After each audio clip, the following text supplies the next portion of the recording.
Since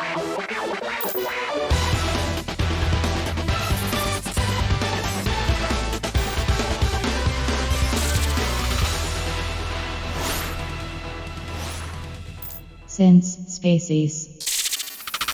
Guess what? Don't you know? It's the Since Spacies Show. Guess what? Don't you know? It's the Since Spacies Show. Guess what? Don't you know? It's the Since Spacies Show. Guess what? Don't you know? It's the Since Spacies Show. Guess what? Don't you know? It's the Since Spacies Show.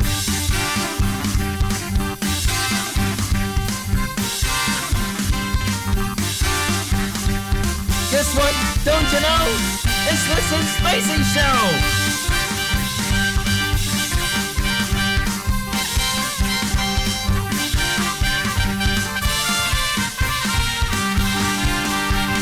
It's the Since Spacies Show, everybody! Oh no, wrong screen. One moment while I get my crap together. We are joined by some awesome guests, and you'll see them in a second. G'day invaders, welcome to Since Spacies. This is episode number 29 of the Since Spacies Show. Why am I yelling? I don't know. I'm yelling because I've got music in my ears. We have got Retrokaiser, Sauce Bottle, applause. wait, I gotta do the sound effect. Okay, the record stopped. Hey guys doing? Yeah, so we got Retrokaiser who joined in just unannounced at the last minute. I'm like, oh, okay, I can fit him in. I can fit you in. I just got out of bed, tripped over, and I landed here. Pretty much how it went. We have, I'll get my words together. We have also got Ben Magnet, the PlayStation card master himself. How you doing? Wait. So we're not playing Go Fish? I thought we were playing Go Fish. I got my cards at... Oh, well, I guess we're going to do... Hey, guys, how's it going? Not too bad. We've also got Hardcore Gamer. What are we calling you? Sam? Hard? Mr. Gamer? Sam is fine.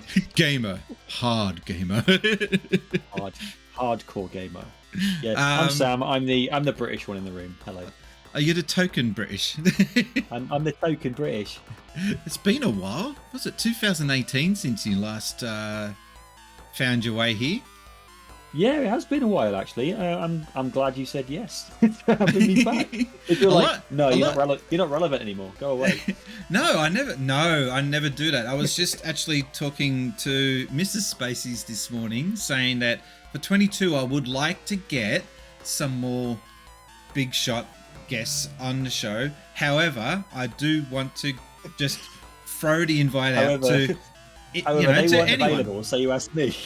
No, I'm trying to. Oh my god! Do you know what I mean? Like, even if I had access to big star guests, I would still want to continue going for the people who have got less than 1,000 subs or whatever. That to me, your level of subs and whatever has never mattered. It's always about just talking to the person and how interesting they are to come up with a response that I couldn't come up with. That's my main goal. So yeah, don't forget your roots. That's how it is, which is all cool. I'm glad that I'm back and I'm here to answer some questions and talk very slowly so people can actually understand what I'm saying.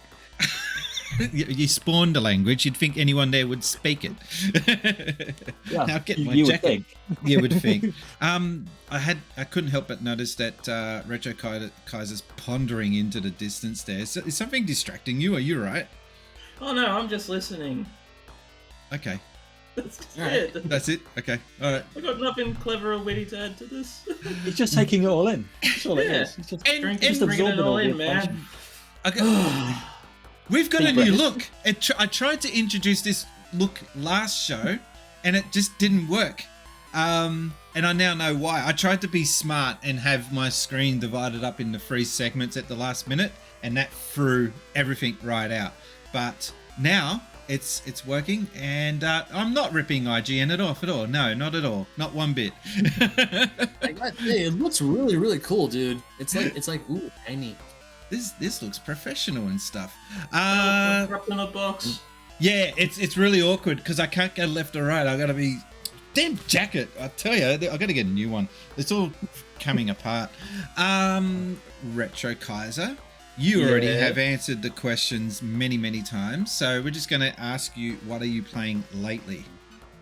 I had the hankering to play a PS1 game that I hadn't played since I was about 10 years old, and that was Ape Escape. Oh, On the Vita? On the Vita? No, the original PS1 version, the one where you have to actually use the thumbstick, the DualShocks. Yeah.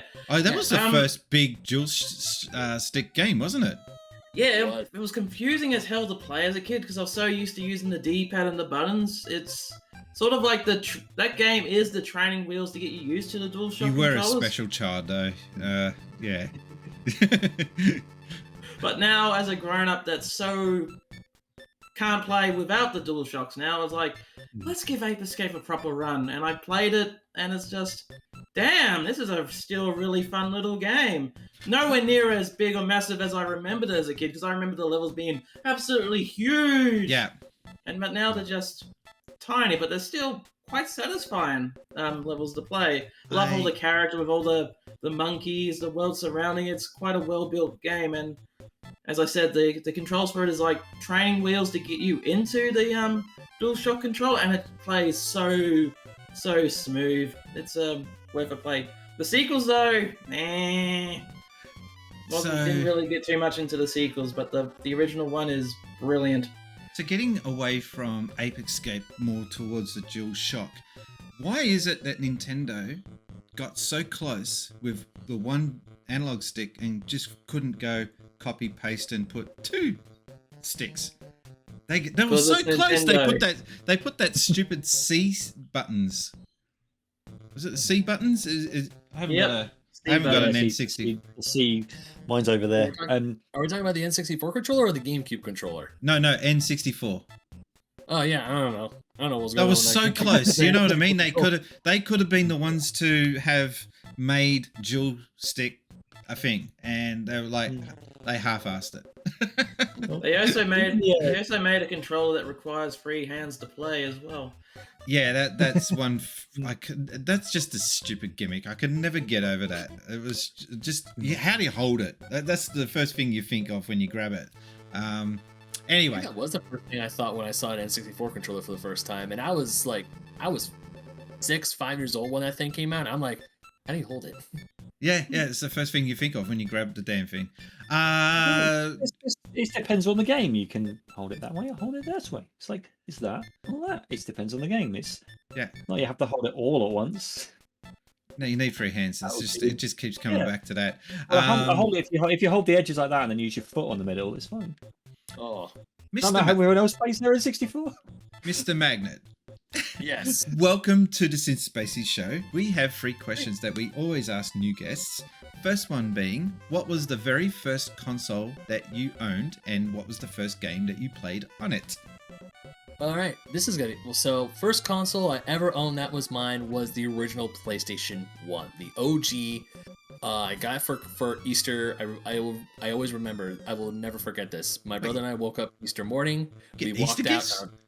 Gifts? Easter gifts? I don't know. What's that? Yeah, it might be an American thing. I don't know, but I'm down with it. But that's just something. Yeah. I thought you just get eggs and a bunch of hot cross buns and that you call it a day. But no, you get a PlayStation. I'm just picturing he gets the big giant egg, cracks it open. Oh, PlayStation! Just in chocolate, pretty much. Encased in Pretty chocolate. much. Yeah, that was the first console my family had, and since it's myself and my brother, they had to give each of us a game. So my brother got Crash Bandicoot 3, and I got Twisted Metal 2. Okay. So the first game I ever played on that console was Twisted Metal 2. Real quick question. Did you get a memory card, or did you have to go running back and get the memory card later? Oh, we got the memory card later. So you just left the PlayStation running. Not to brag on my parents, because they weren't video game literate as they kind of are today, especially since one of them has a bunch of grandkids running around. Yeah. So I think when we first got the game, it's like you need to save it to a memory card. We told our parents like, "Oh, did you get a memory card?" And they looked at us with these blank stares, like, What's that? Oh, we have to spend more money so you can save your game and See, save your progress. If you And had they have bought a Saturn, a Sega Saturn. See, this is my argument with the whole $2.99. Remember that he got up on stage and that was a great move by Sony. There's no getting away from that. But with that $2.99, there should have been a big asterisk saying you don't get a game, you don't get a memory card, there's no inbuilt memory, so you know, and you don't get Virtual Fighter or Sega Rally. I think we discovered that I can play music CDs completely by accident. What? Like we didn't even read the manual for it because the original PlayStation, I think all PlayStations can play music CDs. Yeah, well, I knew Like, that. Yeah, but I you didn't. just landed on that by accident? Oh, I wonder if it can play ABBA. No, I ABBA. think we heard. I think my dad heard one of his coworkers say like, "Oh yeah, we were playing it out. We don't have a CD player, but we used my son's PlayStation." And my dad heard that and went, "Huh?" And then that one party we had, he grabbed some album that he had and just popped it in, and all of a sudden it was playing through the TV perfectly fine. I'm just picturing the whole family huddled around this PlayStation going, listening to music coming out for the first time. That happened to me as a kid. My parents would use it as a CD player, and then me and my brothers, he's like, "Dad, can we play the PlayStation now?" And they're listening to the CD. I'm just going to do a bit of a heads up that with the chat, we might not get to the chat as often as I usually do on a stream, but welcome to the stream, Ghost Hand. Thanks for popping by. He's saying that, or she, sorry, some PS1 CDs also had soundtracks if you put it in CD player. Yeah, what do they call it? Red Book? Is that what Red Book? Yes. Yeah. Yeah. So I was going to say that. Like, I discovered my favorite band in the world from putting the Street Skater disc in the CD player, like, and hearing all because the whole soundtrack was Epitaph Records, so it's all these like amazing punk bands, and there's a band that is still my favorite band to this day. I heard on that CD. True fact. There you go. Formula One is my best memory with that. Joe Satriani, Stevie Vai. That just had such an epic soundtrack for. Did you guys ever play Formula One or? It had the official commentator, and go, that dude. I did back in the day. Formula 197, right? Yeah, and it had the official layout. If you watched Formula One back in the day, it actually had the on-screen graphics matching up with the official broadcast version. That just tripped me out back then to see that. I don't think many games do that even now to this day. I think, though, that the Formula One broadcast was very iconic back then, the layout, so to have that replicated in a video game made it feel real. I know the new FIFA games within the last 5 years or so, now they've got like a universal layout they use for like licensing and things like that. That is in all the FIFA games. Okay. Those like the English Premier League will have all the logos and all with the stingers, right motion graphics past. and stuff. Yeah. I know that'll all pop up as if it like is licensed to someone on TV. Yeah, obviously some of the channels have their own broadcast graphics and stuff, but it's like the export graphics, whatever you call it, is what's in FIFA, which is pretty cool. Back to Ben. Sorry. Second question: what's your favorite game of all time? No pressure. Gun to the head. Huh? Sonic CD. I thought you said Sonic 06 there for a sec. No, God, no. No, we'd have to set him on fire if he said that. Sonic CD is my favorite video game of all time. That was the first video game my parents bought me that was my own to have. Yeah, I had it on. I had the Windows 95 port. Spacies, you and I talked about this when you were on my podcast a while ago. Yes, and we had a little discussion about the American and the Japanese soundtracks. And I am not one person who prefers the American soundtrack or the North American soundtrack. I know another very annoying person that keeps badgering on about how they like the American soundtrack better. Okay, each to their own, except when you're wrong. It is an awesome game. Probably disappointing that they could have done perhaps more with it, but it was so experimental and CD format was so new back then that I think they got out of it as much as you could expect them to. And that whole ramp section on the very first level where the camera sort of spins around and he runs up the ramp, love that I part. kind of feel like that was just them goofing around with what can we do in this, and they only did something like that in the very first level, and you never saw any kind of wild 3D motion effects or anything like that from that point on. It was just a bit bizarre. But the soundtrack, both the US and both the Japanese soundtracks are killer. I will say that. I just lean more towards the Japanese one. That's just me. Yeah, which is understandable, and the reason why I lean more towards the American one is because, unfortunately, for what I had growing up, that's all I got. It wasn't until I got the game re-downloaded on my phone where I could even listen to the Japanese soundtrack, and for me, my brain is so ingrained in what I listened to as a kid that I'm not saying it's bad, far from it. It's just not what you're used to. Exactly. I just want to go back to what I grew up with. So when I bought the PC version and loaded it up for the first time, and I heard the different. I didn't even know that there was a separate soundtrack for the US version, because you got to remember back then there was no internet, there was no YouTube, there was no like social media, so you had to find all this crap out yourself. And so I put the disc in and start playing, and I'm like, it's broken. There's something wrong. This is not right. It was only until I heard the story about how Sega of America bought a studio and they wanted to show it off, and so they wanted to put their own flair on games, and I just think that they should have left that alone. They could have put that energy with that soundtrack to another game, is what I'm saying. Yeah.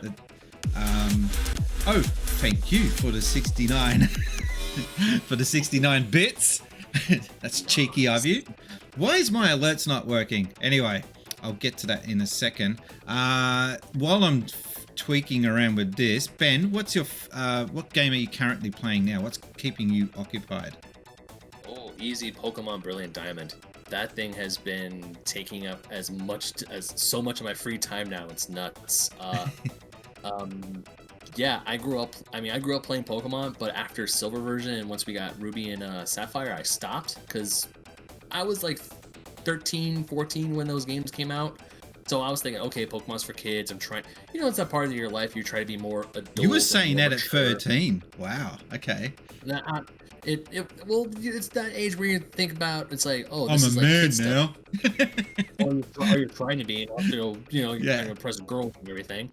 And then once I got into high school, when Diamond and Pearl came out, the original versions, everyone in my high school was playing Pokemon and no one cared. So I got the game, I loved it, and then when the remakes came out, I'm like, well, I gotta get these, and that's been taking up my time. I absolutely love it. I'm having a blast with it. I was too old. Literally, I was too old for it at the time. I was more used to Phantasy Star and Final Fantasy being RPGs. So when I played a Pokemon game for the first time, it was a little bit goo goo gaga for me. And so I turned away from it initially. But as the years rocked on, those games got way more complicated than we first thought. And there is a lot of back-end stuff into those games. You can play it on many different levels. You can play it as, I'm just going to get through, beat the gym leaders and call it a day. Or you can go through and actually try to collect them all. It's totally up to you. So it's a brilliant way of trying to get into the RPG genre as a whole, because it teaches you all the basics you need to know of the genre itself. Yep.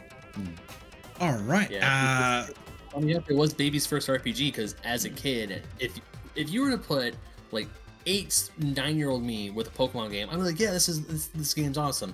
But then you go, hey, let's play Final Fantasy. I would have said, oh, Final Fantasy's lame. It's boring. You just take turns. Whereas Pokemon, you were literally doing the exact same thing. But you got some animations going on at the same time. Yeah. And then I got older. I realized, wow, I'm an idiot because I love Final Fantasy. Actually, that would be a good question. What was a game that you first thought was lame and for babies, and then you went back later and found out, maybe that's not quite what I thought it to be. Which reminds me, that's a nice little segue. If you have a video question, because this Since Spacies Show is the show where you guys ask the questions, all you got to do is record your mug in landscape, a minute or less, asking a question, any video game related question, and send it in.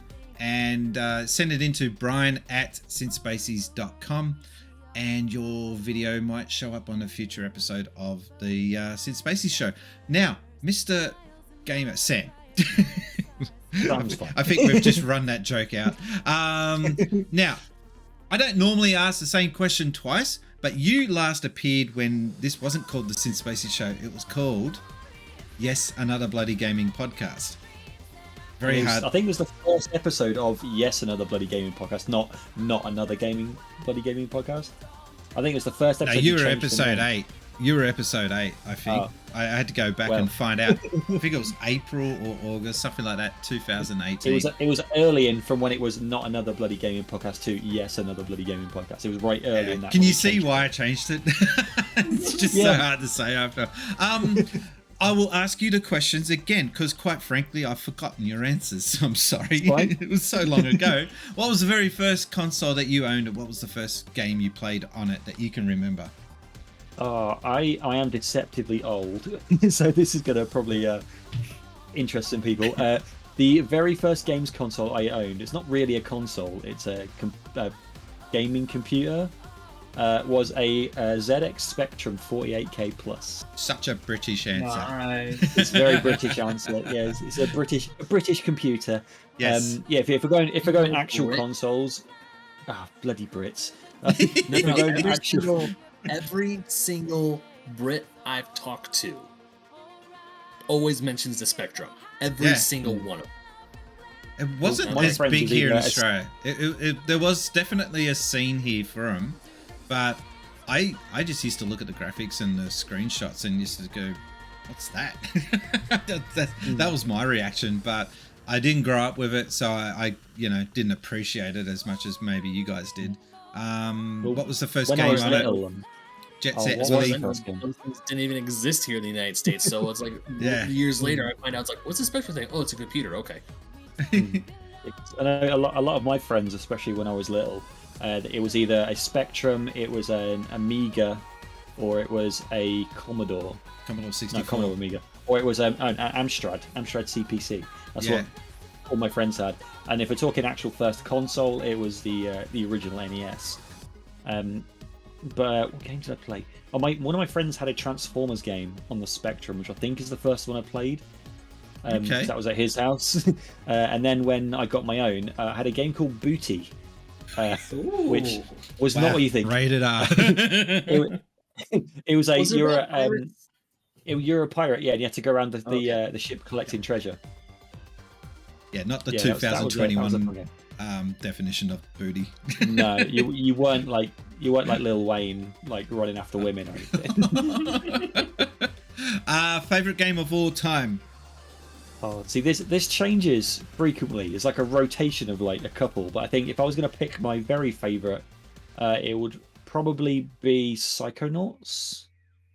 Okay. The original Psychonauts, because it's just amazing. It's like it's really well written. It's really funny. The sense of humor perfectly appeals to me.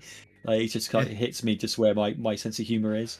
But I really, really like, because I'm a massive comic book fan and I'm a massive Spider-Man fan. The PS4 Spider-Man game is definitely up there. It's so good. Damn it, that was the game that I was supposed to buy during the... Did that get reduced to like $9 on the greatest hits, or no? There's no way they'll do that. I think they've done... I don't think it's greatest hits, but I think they have reduced it. I think you can pick it up over here for about £15. See, I've got a PlayStation. Like I've got a PlayStation 4 Pro, but it's really neglected. I just do not use it as much as I know I should. And there's a lot of games on that machine that I know I should have gotten around to getting, or at least playing. Nathan Drake Collection and God of War. What's the other? BioShock. Anyway, I cleaned up with the last Black Friday sales and just bought a stack of them. So I got to get busy on streams later. I'm annoyed because I bought Judgment, which is the Yakuza offshoot, and they just announced that that's a free PlayStation Plus game. But no. I don't mind because I want to collect all the Yakuza games physical for the remade versions, not the original. Getting the original ones is going to be too costly, and it's just not what I'm after. So yeah. Anyway, it's not about me. Back to you. The game that you're playing at the moment. This is a weird one because they've just announced a whole bunch of backwards compatible titles on the Xbox One. and the Xbox Series X. So they announced, one of the ones they announced was Skate 2. So, Nice. so I started playing Skate 2 and then immediately stopped and started playing Skate 3 again. So I'm currently playing Skate 3 again. That's not one of the backward compatible games, or it is? It is, both? yeah. They both are? They both are, but 1 and 3 have been on there for years and have just put 2 on with the latest update. And Okay. So I started playing 2 again and then realised that 3 is just better. So I started playing 3 again instead. It's a real shame that that this is going to be allegedly the last major backward compatible update. Yeah, that's what I've heard. There's a couple of games that I really want to play and don't want to pull my 360 out. Like the Warhammer 40,000 Space Marine, I really want to play again. Toe Jam and L. Oh, Jam and L, yeah. That's not on the list. There's like a whole bunch of stuff that like Jet Set Radio. Yeah, Sega is that not on there? GT. Sega that's not on there. There's a lot missing, so they still got a lot of ground to cover. I don't think even the Shenmue game, the Shenmue 2, can be played on it. Yeah, I guess if you're really keen, you can play Shenmue by other means because it's reduced to clear just about everywhere you go now. Yeah. The remake version, that is. We are going to now get to question number 1. Now, it is a bit of a tradition that Game Boy Bryant, because he sent me in 30 questions or so, that is super keen, by the way. Now, you're going to struggle to be able to pick up what he's saying. Don't worry, when you come back to us, we'll clear up what he's saying, but try and work it out. I don't know if it's his accent or whatever, but anyway, you'll see. So, Game Boy Bryant, mate, what have you got for us?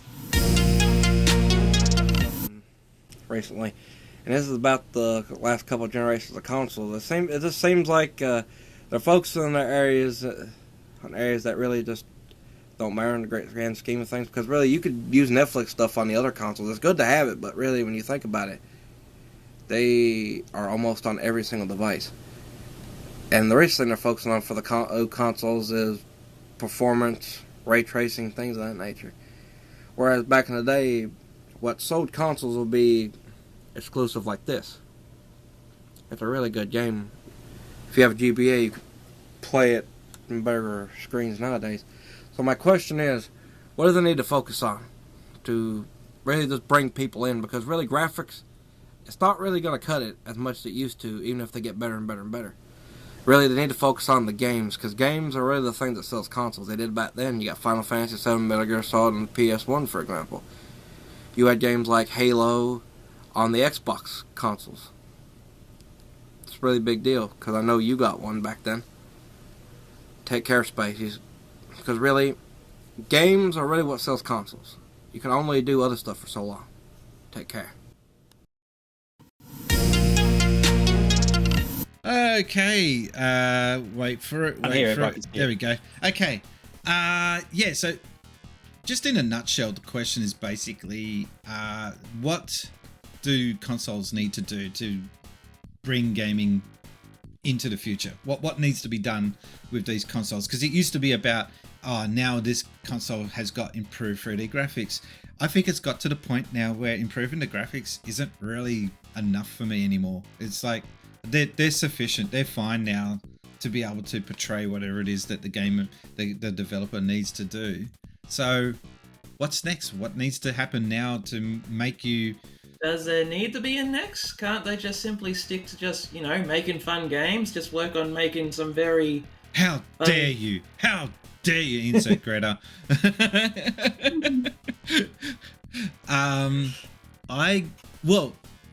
You bring up an interesting point, because in Japan, the PlayStation 5 and the Xbox Series X, which is, really bad example, they're selling not so great compared to Switch. And the Switch is nowhere near being, power-hungry machine. And yet they dwarf the sales of the other consoles over in that country. So is that like telling everyone we've reached a level now where we don't need the big flashy graphics anymore? Because there's always going to be a section of the community, the gaming community, that says, I want all the frames per minute. I want all the ray tracing. I want all that. Well, good. Get a PC. That's for you. Like, what's the future of console gaming? I guess. I feel like the future of console gaming is kind of what the Switch's model is. It's portable. It's a portable home system, because that's something that we've been dreaming about since like the Game Boy came out. The Game Boy was a very, I mean, depowered, but it was a portable NES if you think about it. And then you got the Game Boy Advance SP, which is like a portable SNES, which is how they were able to put a bunch of SNES titles on there. And things just kept getting better and better and better until finally they reached that merging point where it's like you can play these big, giant, bombastic titles while you're on the train going to work, which is probably why the Switch sold so well in Japan, because people are playing their Switch on the train. They're playing it in the car on their way to grandma's house for the holidays. That's what I was going to suggest. It just suits the Japanese way of life, doesn't it? Because they can sit on the train, and like, I guess even like in London, if you're getting the tube to work, you can sit and play your Switch on the tube. Or it's just agreeing. I was going to throw a spanner in the works though, because we're saying that's going to be the future of console gaming. Let me just throw 2 words to you: Steam Deck. Oh yeah, that too. So that's a portable PC. So you can go like, is the future of gaming just in general away from the big screen? Another 2 words for you: mobile phone. No, don't. Do you not have mobile phones? Do you guys have phones? I mean, okay, so in pure honesty, I play Sonic CD on my phone because the iOS port of Sonic CD is actually really well done. It's very well made, and it's a fun way to play the game, because obviously it's just one button to jump. That's it.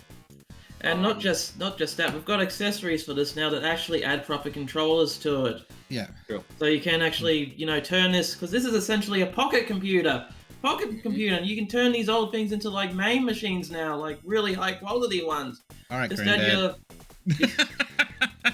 Pocket computer. But you are right.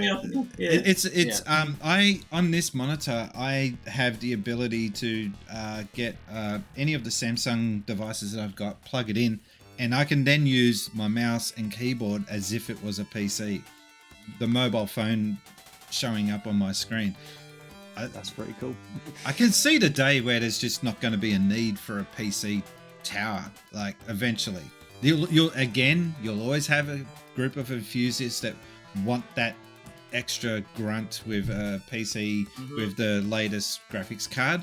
But there's going to be a bigger community out there for people who just want to plug a small device in and take it. And the beauty of that is you can go from, if everyone had a dockable, place where you can just plug your phone in, you can bring all your stuff with you on the fly. You don't need to go, oh, you haven't got that program here, have you? Well, I'm that guy who's got an iMac, and I've got an iPad as well, and it's because you've got the cloud. Everything just works seamlessly. I can sit on my iPad and draw in Photoshop, and when I open Photoshop on my iMac, it's there, like the file's there to open. Yeah. So I think that kind of thing with gaming, because the Switch, obviously you take the whole unit away, but there's a separate part you could take away and play, and then reconnect it to your home TV in like a slightly different format. That'd be kind of cool. Yeah. I can't tell you. I can't tell you how many times where my girlfriend, one of us is playing video games and the other either wants to watch something on Netflix or they're playing the Switch, and one of us just takes the Switch off the dock, and then we can watch the place, and then we do whatever we want to do on the PlayStation. It's just been so convenient, so easy. Wasn't that the way they initially pushed the Wii U though? Do you remember that initial? The guy was wanting to watch. I want to watch my baseball, so he took it off and switched the mode, and then the TV went to TV mode. He just pushed a button on his gamepad. And it went to the screen, and then you're able to watch the baseball game, which has definitely been not an argument, but a thing that has happened for me growing up. Because I grew up in a huge sports family. My dad and we were huge LA Dodgers fans. So of course he would come home from work. We only had one TV. That's the TV the PlayStation's hooked up to. I'm trying to play video games, and he's like, "We're watching baseball. Save and quit." And I'm like, "Okay." But Dad, the second Dad said save and quit, you saved and you quit. Yeah, true. Well, I hope that answers your question to some degree. I don't think we've got a solution though.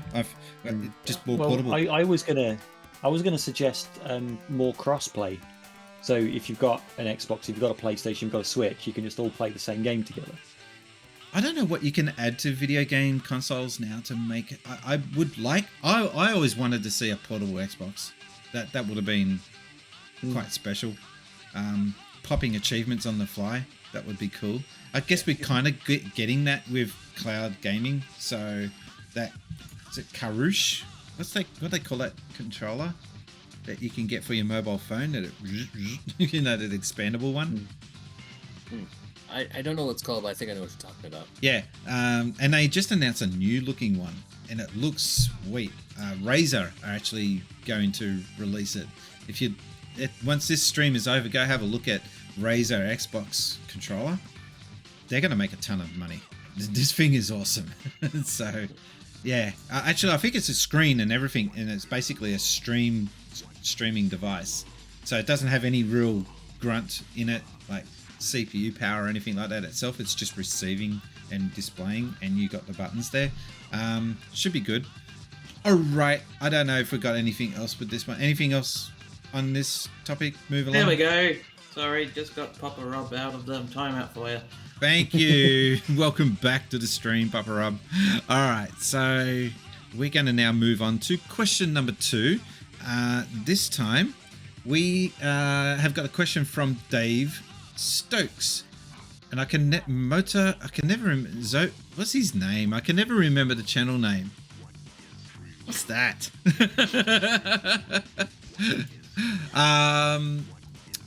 Dave, what have you got for us? That was a real smooth intro. It won't be long. Seamless.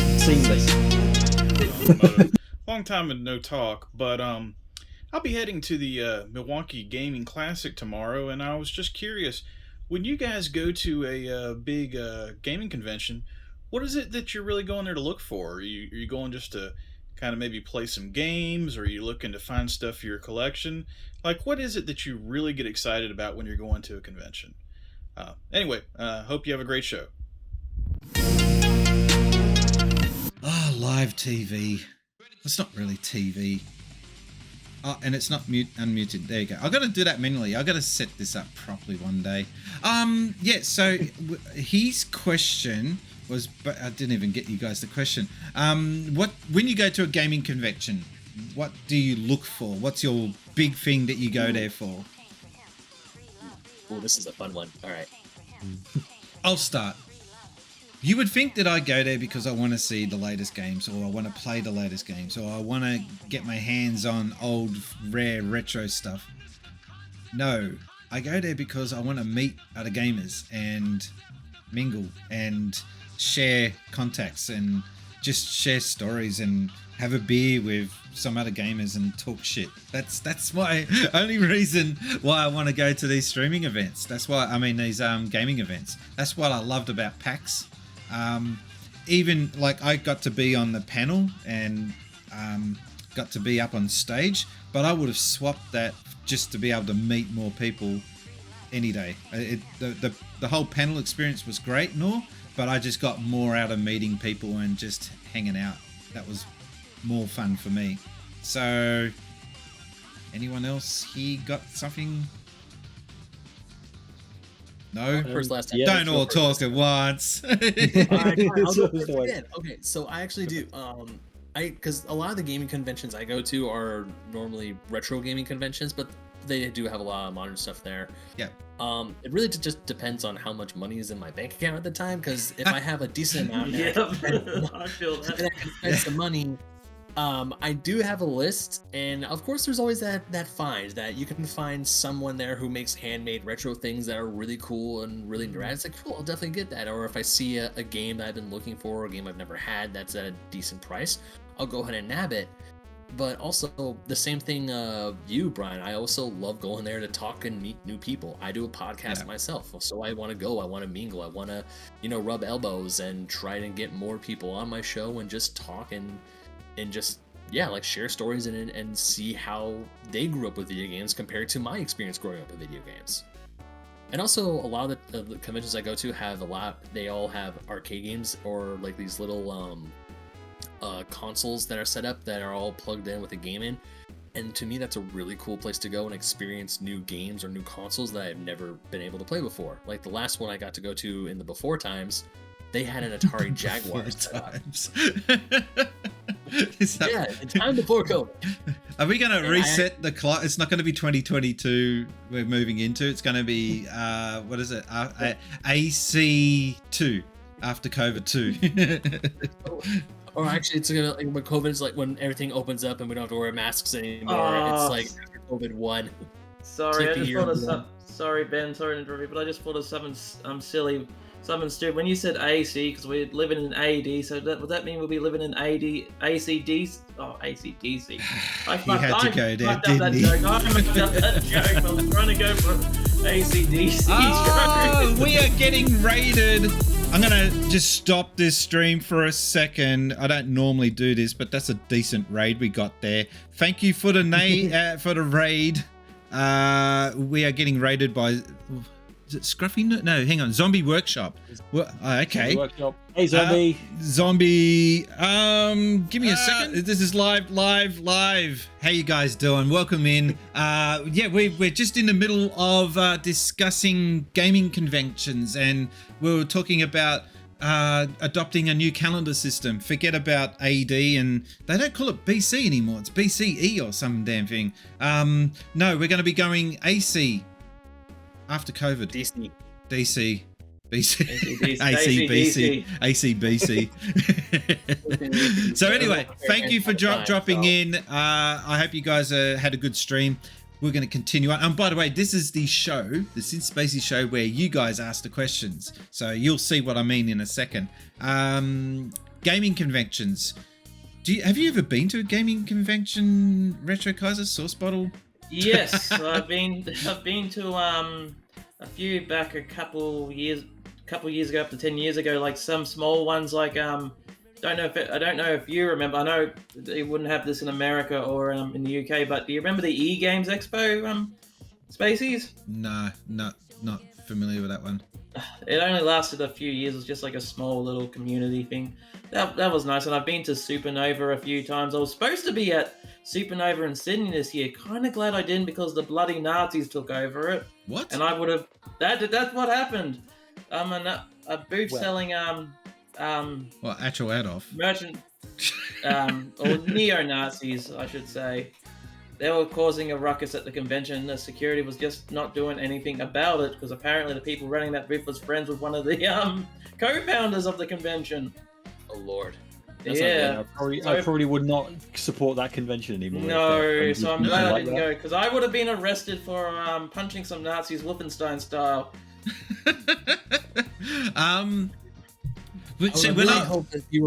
I would really hope, Kaiser, if you were brought before a judge at that point, and the judge will, so you punch some neo-Nazis like Wolfenstein. I don't see a problem here. Move along. I'll probably get off. Honestly, it's justified. But anyway, when it comes to conventions, Ben summed it up more better than I ever could. Except one little element that I also like going there, other than seeing how much money I can spend, get some of those good convention exclusives, is seeing some of the panels as well. Okay, yep, that's something I forgot Just hearing people talk in person that you never would normally see in person talk. Being on a panel was interesting, because that was only my second panel, and it was a pretty impressive big stage that we got in front of, like super professional. I've seen what you guys have in the UK. I hope that improves, because that's really, really poor what you guys have got in the UK, what I saw. It was just worse than a bingo hall. It depends on the convention, to be honest. There's a lot of really small scale ones, but then there's some of the big, like the EGX and things like that is like the big UK convention, and they tend to have like a proper, like almost like a New York Comic Con style like hall where they have, you know, guys on stage doing presentations and stuff like that. Retrokaiser's going to blow up here if we don't let him have his bit.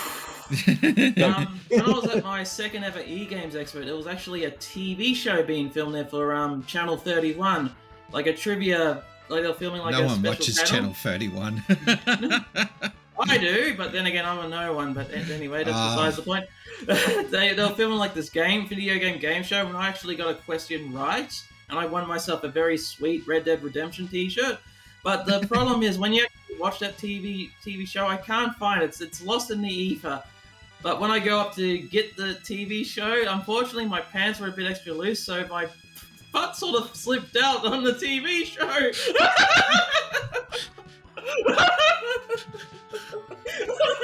that what you call a flash crack? A flashback? So my television debut is you see the good end of me. You see my ass. Right. I knew we had you on the show for a reason. Okay.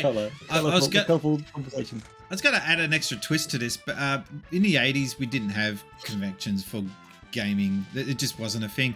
But in Sydney, as early as 86, 87, I used to go to a meeting. It was more because we didn't have internet and all the rest of it. So we would meet up in Scout Halls, and it was the Sydney Sega's user group, SUG.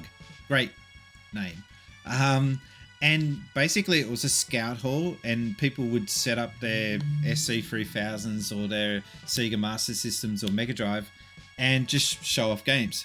Or there was a bunch of guys that were really hardcore into programming, and that was the first time I heard a computer do any speech. I never heard a computer, like you used to hear robotic, that kind of voice, but this was actually recognizable, hi, welcome to Sega. And I was like, wow, that's actually clear speaking. This is awesome. Because before that, it was beep, beep, beep, and that's it. And that was the first time I got to see the Mega CD as one of those things, because that continued on through to the early 90s. I went online to search Sydney Sega Users Group. There's only like 2 references to it to this day. It's weird how something like that is just disappeared into history. So it's up to people like me to bring it back and talk about it. Yeah. I'd love to see little meetups like that make a return. Honestly, I would love little personal conventions. Like, yes, get all a bunch of like Sega fans or fans in general together and throw like a big giant gaming barbecue where we talk about stuff and the eat problem, meat. So you got to have it where it's members only, otherwise you just get all sorts of you're gonna get some drunken bogans just crashing like, I want a sausage, Sonic. Sonic sausage. Or worse here, you're gonna get some random American wearing a Sega Genesis hat thinking he's all hot shit because he claims to have grown up during the console wars, even though he was a one baby. Of these things is not like the others. So anyway, I just thought I'd add that to put a little bit of a twist on that question. I guess that's why when I go to the big conventions now where there's millions of dollars being spent, I go back to my roots and like to just chat about, that's a nice game. It's great. You know, you got these booth babes, they're a thing of the past, and these smoke machines and lasers and everywhere. That's cool, but all that aside, I like the game. All right, that's that question. Sorry, I've not even answered yet. Skipping over me. Sorry. You got to put your hand up. No, sorry. Yeah, go on. I'm similar to like all you guys really. Like whenever I go to conventions, like I'll have a list of stuff I want to look for. So I'll be digging through like the crates and stuff and trying to find those like loose game bargains and all that sort of thing. But then I like meeting new people, but then also meeting old friends and like, or people like you've known on the internet forever or whatever. Like, people you speak to only on Twitter that are somehow at this convention, so you can like hang out with them for a bit, you know, chat to them. Like some of like my really good friends in like the gaming community are people that I've met on Twitter, like in their little Twitter sphere, and then like you meet them in person, and then they become real friends because they're real people and not just things on the screen. Yeah, it was weird. Kind of like, and then it was weird at PAX for that, like going down the hall and people yelling out, "Hey, Spacies!" I'm like, but it's when they do that and then like, it's me, it's Jono365. You're like, oh my god, it's you. And it's so you get to make so some real new friends. Face. I love that. Like meeting people that you've only sort of interacted with online in like real, so then you become real friends rather than internet friends. Internet friends are still great. I remember when I first met someone on the internet at a convention, I walked up to this person, then I noticed he was like 7 foot tall, and my first response was like, "Whoa, you're a lot taller than you look on the internet." You're a lot taller than you look on my phone screen. Big shout out to Weird and Retro, and also to Oz Retro Gaming. because those guys set up the retro gaming section at PAX in Australia, and that section goes off. That takes up a good chunk of the floor space, and you'd think that there would be these big, because they have so much floor space, you'd think that there would be these guys who are unapproachable and just wankers or something, but no, totally approachable, super nice guys. And I was so glad to meet them. That was one of my highlights, actually, was meeting those guys for the first time. I actually tried to get to meet them at the first EB Expo games that I went to, which is no longer. And I saw these weird and retro signs everywhere. And I was starting Since Spacies then for the first time. So I was trying to introduce myself to people to get started. I just couldn't get a hold of them then. So to get the second chance to meet them was really good. So that is the we're only up to question 3 now. Guys, we've got to move on. Thank you very much, Dave, for that. We're going to move on now to 8-Bit Dad. He has a question that needs to be answered. 8-Bit Dad, what have you got for us? This is 8-Bit Dad 70C, better known as Seth. And my question involves, can you play games wrong? And who gets to pick? In the Super Smash Bros. Series, the developers have an intended way of playing the game. It's more of a casual party style game. But there's a subsection of the fans that prefer to play the game in a completely different way. More of a hardcore competitive fighting game method. And so they decide what mechanics they're going to keep and what mechanics they're going to throw out. So the question is either of these groups right? And which one? Does it differ game by game? Sometimes is there a right way to play the game, and sometimes is there not? What about games where the player makes their own win conditions, like Minecraft, saying, I'm going to build this? Can't wait to hear your guys' take on it. Thank you. Thank you, Dan. Yes, we're back live. How you doing? Thank you for the follow, Hardly Dan. Why is he only Hardly Dan? Is he only partially Dan? Is he only sort of not all the way Dan? No, thank you for the follow. So is there a right way or wrong way of playing video games? Like, do you remember back in the arcade days, you'd be playing a game and someone would be behind you going, you're not supposed to do that. Fuck you, I'm doing it.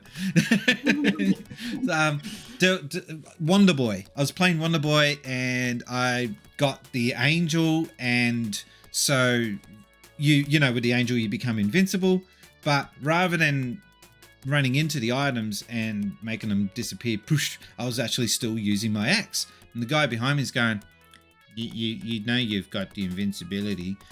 Yeah, dickhead, I'm not getting as many points though, am I? So, yeah, it was all about, oh, by the way, I've been told to drink something. There you go. So, that's all drink. Hardly Dan says, there is a story. I used to work in an internet cafe and I was always in the chat, but hardly ever there. I used to work in an internet cafe and I was always in the chat, but hardly ever there. Okay. I'm not sure, but that's okay. Hardly Dan. He's saying. I get it. Sorry. Derp. Sorry. Thanks. God, I'm Since Spacies, but not all that bright. To answer this question, I've actually got an incredibly cheesy answer. There's really no right way. There's really no wrong way. There's only your way. Shut up! Well, I'm going to counter that, because I believe there is a right way and a wrong way to play video games. The right way is, are you having fun playing a video game?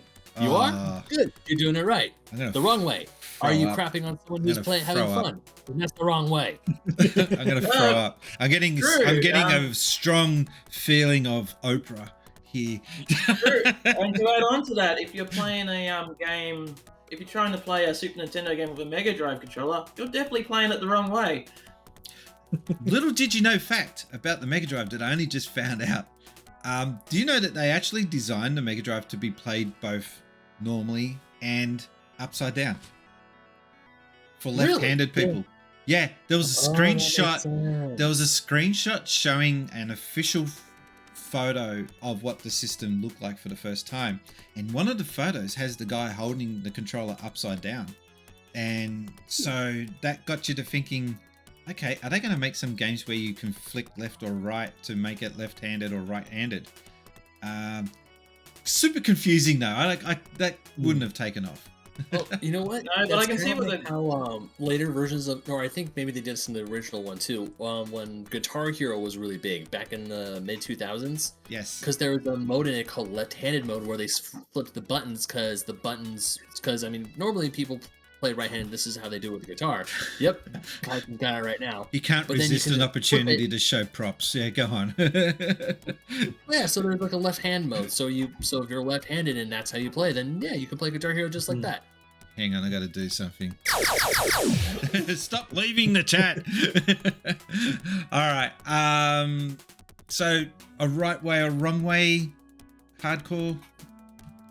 No, With a I name think- like hardcore, I'm expecting you to go, there's only one way to play the game. No, go on. Play the game, you play it properly, or you Yeah. don't play it at all. No, I think it's one of those things. If you're having fun playing a game, play it however you want to play it. I don't think there's a right way or a wrong way. I think Like, there's only one time when there's a right way and wrong way is if you're in a tournament and there's rules. That's Yeah, I guess so.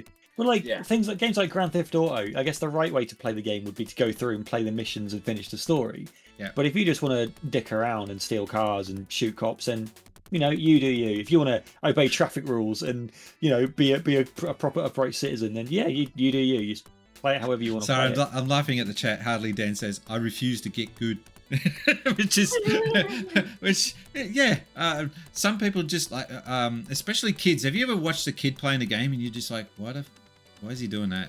So I have a story for you about Yeah. that. So my nephew, when he was about 5 or something years old, we had an Xbox 360 at the house I grew up in, and he got like Lego Indiana Jones and Kung Fu Panda. And he is a very young kid, so he does just like me. Like when I first got Pokemon, I didn't read any of the text. I didn't read any of the instructions. I just looked at the pretty pictures and saw the cute animals and just went.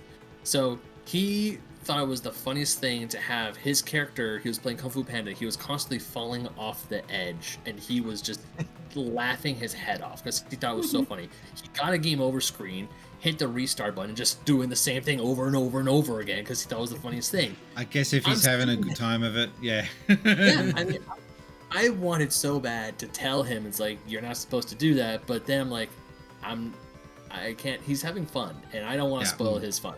Like, the only time I ever stopped him from playing a game is when he was playing my 3DS without my permission. Yeah, you don't go there.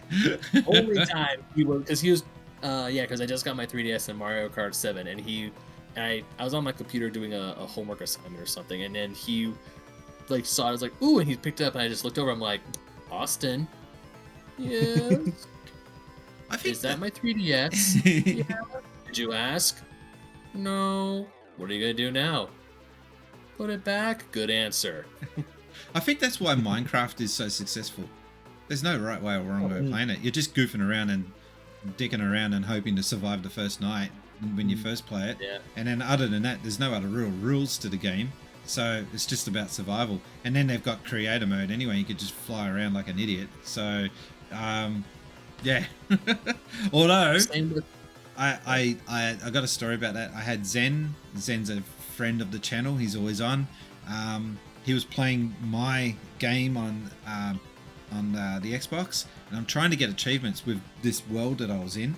And I let him take over, and I come back, and he's flying around. He's put it into creator mode, and then I thought, oh no, I have to kill that. I can't play that world anymore because you can't get achievements in the game if you go into creator mode. The minute you go into creator mode, you can't unlock any achievements. You got to start a new world. And so I told him, you've basically destroyed that world for me, fakes, for that.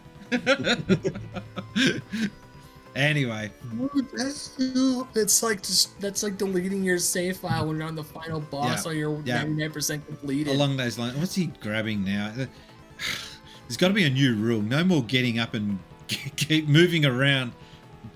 What's he? Is that a fly spray? What's he doing? All right. Well, while Retrokaiser's off chasing moths or whatever it is he's doing there, or cockroaches. Thank you very much, 8-Bit Dad. I think this is an ideal time to go to the next question. Top Loader has the next question. Are you guys ready for this? This is a doozy. Top Loader with question number 4, I believe. Yep, question number 4. What have you got for us? Today, my question is going to be, who was the best looking male YouTuber? Now, it has to be male. I would love to see your faces right now because obviously the best looking YouTuber is me. But it's not even a question. I just gave you all the same answer. You just can't answer anything else because that's the actual answer. Oh, I'm so silly sometimes. Anyway, my actual question is, what is your guilty pleasure in gaming? Mine is Bubsy. Bubsy is my guilty pleasure. Well, it's actually more pleasure than guilt. So take that as you will, fellas, but that's my guilty pleasure game. All right, thank you guys, and see yous, I don't know, when I see yous next time, right? That's how this works. I see you, then you see me. That's how it works, fellas. That's how it works. Top Loader, you're an idiot. Thank you, Top Loader, for your awesome question. As far as the best looking, I'm an old dude. I don't care about that crap anymore. But who's the best looking dog on YouTube? I don't know. Not Metal Jesus. He's really let himself go lately. Wow. I don't know. I didn't want to turn this into a bitch fest, but you asked. Welcome to the Slaggy Show. Yeah, the Since Slagging Show. I don't know. Certainly not RG85 with that mustache he's got going lately. Have you seen it? I sent a tweet out saying that should have a copyright strike or something. Get rid of it. I don't really have an answer. Do you guys know a good-looking YouTuber? It's probably Nostalgia Nerd. Just go with Nostalgia Nerd. Or LGR, he looks like a geek. Game reviews. Like he looks like a geek. If you met him in the street, you'd be like, "Guy's a nerd." I don't know. Top Hat Gaming Man's pretty sexy. Oh. No, I've met him. No. I've met him. He's too short. He's short. He's short. He's like 5 foot nothing. And then there's also Happy Console Gamer in Canada. He's okay. For a guy, he's the same age as me, just about. He holds up all right. Who's Philly D? Is that that big? Are we talking about the big YouTuber? That's getting too big. Phil D? What's that guy? I don't know. Yeah, I know the guy that just commentates on all the topics that are not gaming. So yeah, I don't really watch his channel. But back to his real question, because Top Loader's just an idiot with that question. Guilty pleasure, dead or alive, volleyball. I said it. I don't care. I got no shame. Or Animal Crossing. Hey, Animal Crossing's good. It's a nice chill Nothing game. Nothing wrong with Animal Crossing. Not according to US law enforcers, who say that any adult playing this game is a sex offender and needs to be locked up. This is true. You can go look it up on YouTube. There was a US law enforcer who was trying to push to get that game banned because he reckons it was just being used to groom kids, which is just like there's clearly no idea how clearly that's disgusting if that's what's happening, but you've never played the game before. You have absolutely no idea what you're talking about. You're talking out of your butt. A, he doesn't know how the game is played, and B, he certainly doesn't know how atrocious Nintendo Online is, especially when you're trying to get friends. Oh my god. Yeah, that's America, all right. People just think things. It's a really old clip. It's GameCube old. GameCube, so 20 years old. So internet was kind of new back then. You couldn't even connect to people in the original Animal Crossing. You could with the Wii version. And I'm not sure if the article was in response to that. I think it might have been the Wii version. Yeah. But even then, unless both of you had the Wii speak, you couldn't talk to each other. And I only ever did it once. I went to some dude's house and he could hear me, but I couldn't hear him. And I was giving him a lot of crap because he spent all his time on the toilet while I was trying to talk to him. Like in the game toilet. Yeah. Guilty pleasures, guys? The only one that I can really think of. A game that you're embarrassed to own. I think is probably the better way to. Oh, that's yeah. Say guilty pleasure can mean a whole bunch of things. He's off again. Oh jeez. I was gonna say like the FIFA series because they're kind of like, you know, real gamers don't play FIFA. They don't play sports games. Like a real gamer's not gonna play Madden or whatever.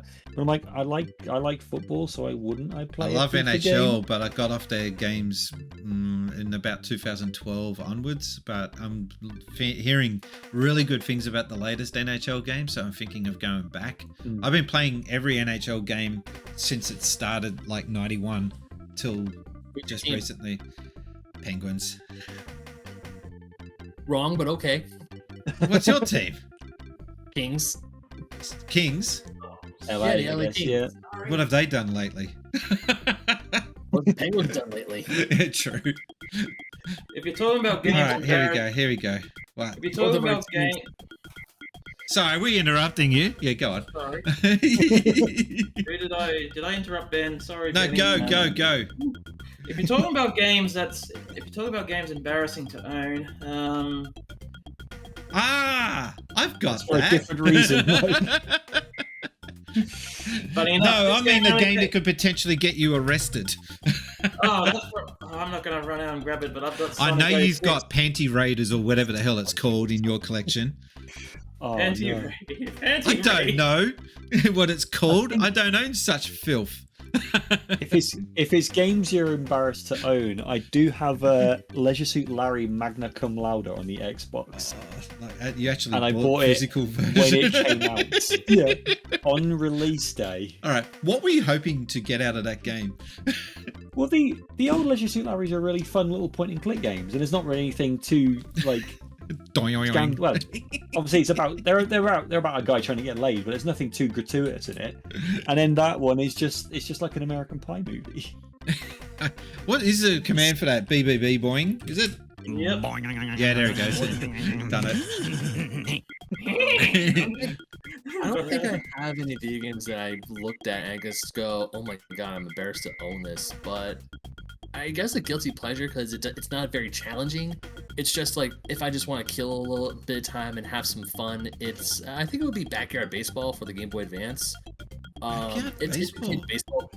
It's a kid's baseball game, and it's kind of fun.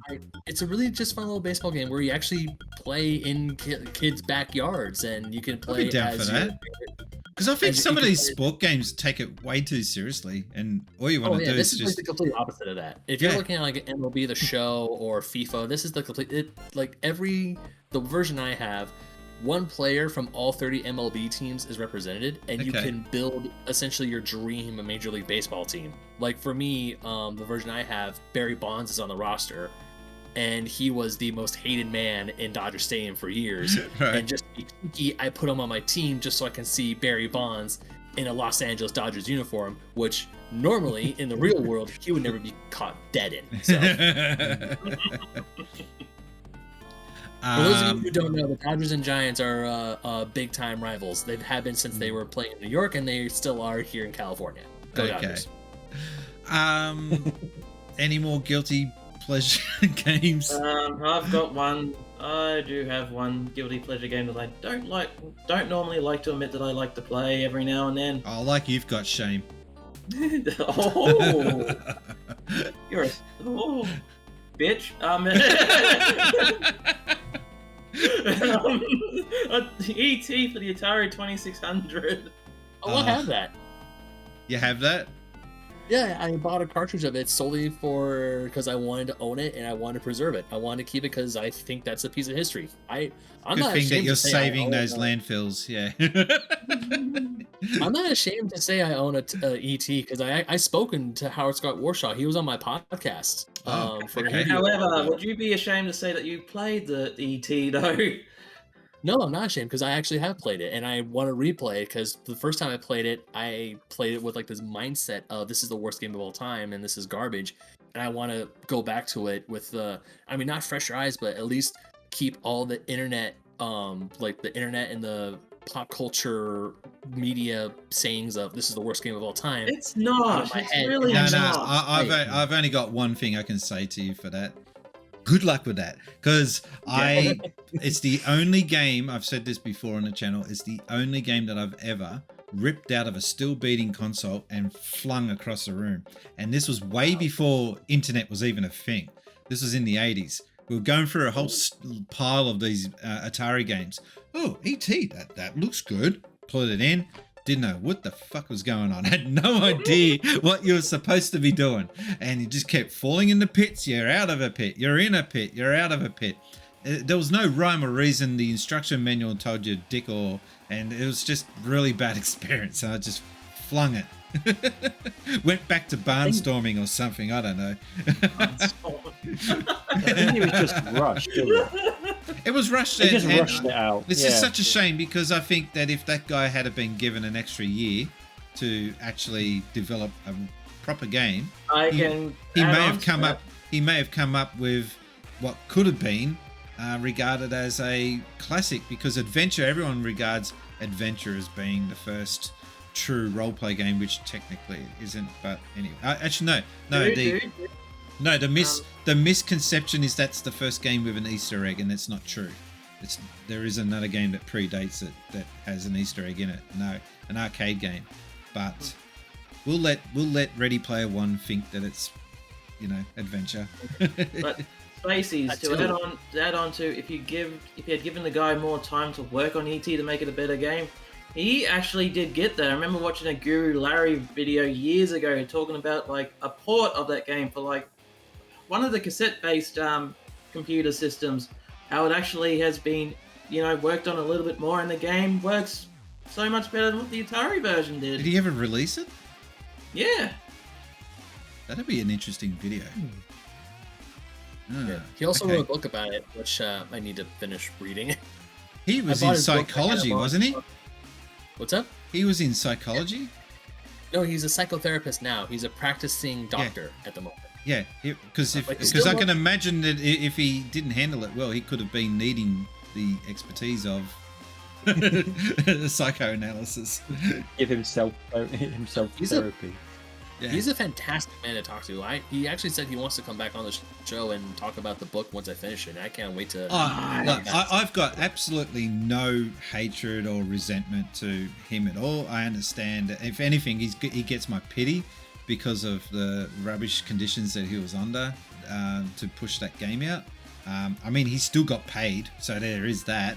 But would you rather be known for making a really good game, or would you rather just get paid and having this bad reputation story of hanging over your head for all these years? At least he's now got something to talk about. Yeah. But say at least he's bad game made. Well, worldwide history, like actual world history. Hardly Dan says, I'd rather play E.T. than Dragstar. Well, the thing is, besides E.T., he also made Yar's Revenge, which is regarded Yeah. It's the same guy who made Yar's Revenge made E.T. Howard Scott It's got nothing to do with pirates, you idiot.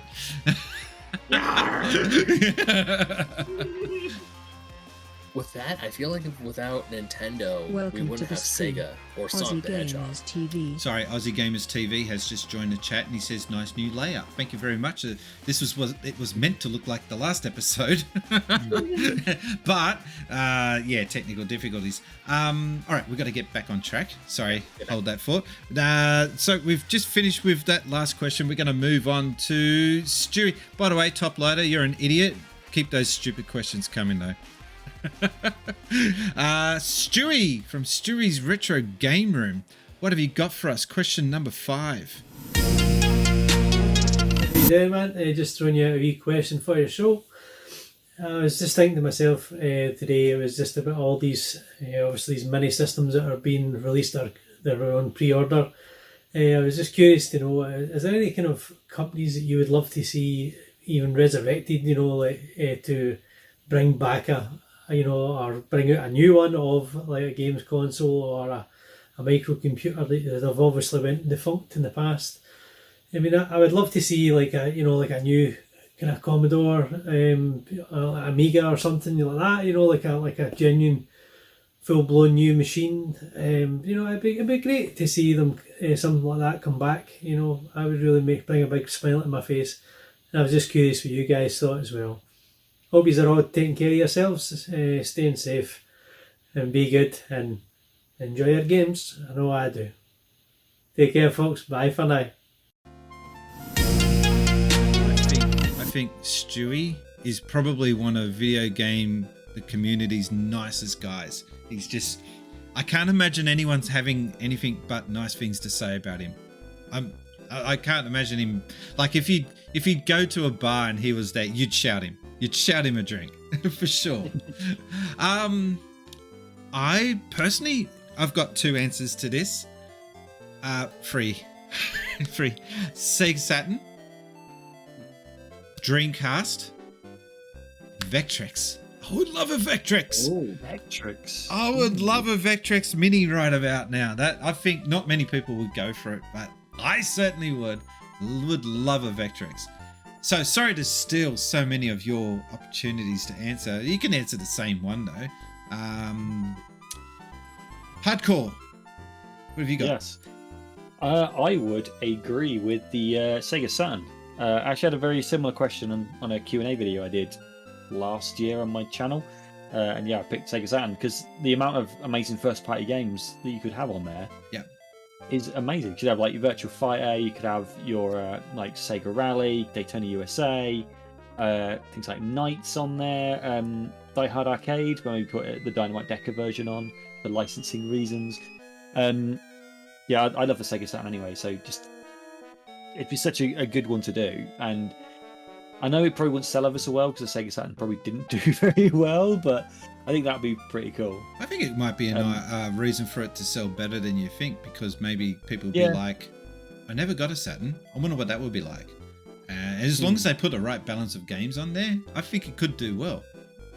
Yeah. Sega's good marketing. I think we underestimate Sega's ability to market and promote something. They're no slouches when it comes to marketing. So not at all. I think they could do well, especially Sega of Europe. Not so much Japan. I can't imagine it selling well in Japan. But definitely in the West. Bringing a Sega Saturn Mini out, wouldn't that be a good excuse to bring Sagata Sanshiro out of retirement for a year? Oh, don't. I would love that. Do you know who Sagata Sanshiro is, by the way, guys? I do. Yeah? Yeah, okay. He could just have like a really mini one on his back. the actual mini. Yeah, the mini version with or you get a mini Sagata Sanshiro with the system. Did you see that? He was going around TV morning shows promoting the Saturn back in the day, and they had the actual Saturn that he used on those commercials.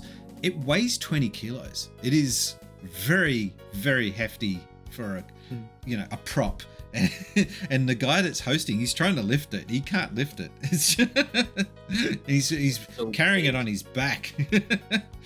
But no, I think that those old Sega Sanshiro commercials are the best video game commercials of all time, bar none. They're just ridiculously good. I mean, he beats you up if you've never heard of Sega Saturn before, so it's kind of good reasons. He beats those poor kids coming back from baseball training. Why aren't you playing Saturn? How many other Sega mascots can you say saved Sega from a nuclear missile strike from Sony? The head office, yeah.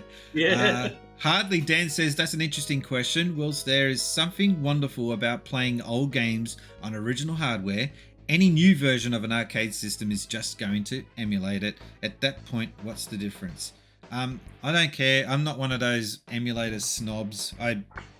Heck, I've got a Neo Geo Mini sitting here, which I got. Yeah, there we go. Good timing. I would love that Astro City cab, but I think my the whole thing with that is like, so I've got the NES, the Super NES, the SNES. If you're in the UK, and the PlayStation one. How dare you? It's the SNES. And like, to I gotta me, get it's that like sample. It's official. it's a official hardware to me. You know, it's not the original hardware, but it's still official hardware. So you're still playing that game officially. You're not stealing it, I guess. But if it's still classed as stealing for a 30-year-old game. If you were to get an original NES controller and the NES Mini controller and do a blindfold test, I would doubt that you would be able to pick the difference. I have if you got a brand new old controller, like an unused old controller, and put them, because I bought an NES secondhand, and that controller had been just absolutely muched, pushed to death, and I had to get new buttons for it. But yeah, especially the Genesis or the Mega Drive one, Genesis one, that controller felt so good to have in my hand again. New for the first time in 30 years or so. Yeah. When I got the SNES Classic, I'm going to keep calling it SNES. The controller, because I've had mine, I've still got an original SNES from back in the day, from when I was younger. I forgot that when he first got it, brand new, the controller was textured. Because mine is just flat and smooth, but there's a really light, rough texture on all over the controller, and I'm like, I forgot that was there. This is so weird. Which controller was that? Sorry, which system? The SNES. Oh, okay, yeah. So yeah, the SNES. Yeah. Oh no, I wasn't teasing you the way you're pronouncing it. I just because I was going to think that you could say that about both the Mega Drive or the Super Nintendo. They both got that texture, that rough texture that over years really, they just grinded away. Texture. Yeah. So, did anyone else have an answer to this before we move on? I do. Yeah. I'll let Ben go first. Okay, Ben. So to answer the actual question, obviously all the Sega systems, even the Master System, I feel, because when the Genesis Mini came out, I was like, thank God I could finally play Genesis games without owning a Mega Drive one. But I would love to see a Saturn Mini. But on the Nintendo side, I would kill for an N64 Mini. I would absolutely love to see one if that ever came to fruition, which it didn't. But I mean, N64 games are on the Switch now, so I guess I got a way to play N64 games again. Sorry, but to answer the whole I'm just going to switch camera angles here for a second. This is okay. My cat's trying to get into the cupboard. My other cat's sleeping in there. There might be a cat fight. There might be a cat fight here in a second. I don't know. Keep going. Yeah, but to answer the whole if you like playing on original hardware, that's awesome. You do you, but I'm broke. I can't really afford original hardware. I shouldn't laugh so hard, but it's so true. To me, the minis are a perfect answer because I never grew up owning a Genesis or a SNES. Yes, I have my NES, but it's older. It's an older system, and I now have I don't have a CRT TV anymore. All I have are my flat screens. Yeah. So to hook that sucker into a flat screen, it looks god awful. But with the minis, they look fantastic. They look brilliant. Yeah. And also, a lot of the minis, they have games that are very rare, very hard to find, and also very expensive. If you own the original card of when the SNES came out, it was like, hey, Secret of Mana is on here, no problem. It's already ready to go. I'm like, sweet, I don't have to A, buy a SNES, or B, find a cartridge that's at the point where it was well over $50 to $70 loose. And it's problem solved. I'm good. And I get all these other amazing classics, like Mega Man X. That thing's well over $100 loose. Yeah. I don't have to worry about that anymore. It's right there in the system. Mega Man X, Earthbound, Secret of Mana, all that stuff. It's just on there. Babsy. You haven't got Final Fantasy 3 6. It's there. It's ready to go. So for me, Super Metroid, that's getting up in price now. Oh yeah, God. So for me, the minis are perfect ways that you still get that old feel. You still get a console, but they're also smaller. They're more compact. You have more space. I constantly talk about how space is a bit of an issue when I'm trying to collect for things. Yeah. Which is why I'm collecting a lot of handheld games because they're small. They're easy to put away. Retrokaiser? Whereas if I could. This is going to be weird, but I was thinking about the SNES Mini and the way we talk about how exciting it is. I'm just thinking, the SNES Mini is just you get the same excitement from that when you played Super Mario All-Stars for the first time, seeing all these games on the one cartridge, but it's just so much bigger with all these games on the one system. You get that same excitement. Okay, I think we're going to move on. I got to move over to the. Hey! I've got a proper answer, Sonny Jim. Looking at the time and trying to move on. Hang on a sec. I'll move scenes. Okay, yeah, what is your real answer? Your real answer. Don't worry, it's going to be quick. You know how SNK's been re-releasing older Neo Geo Pocket games?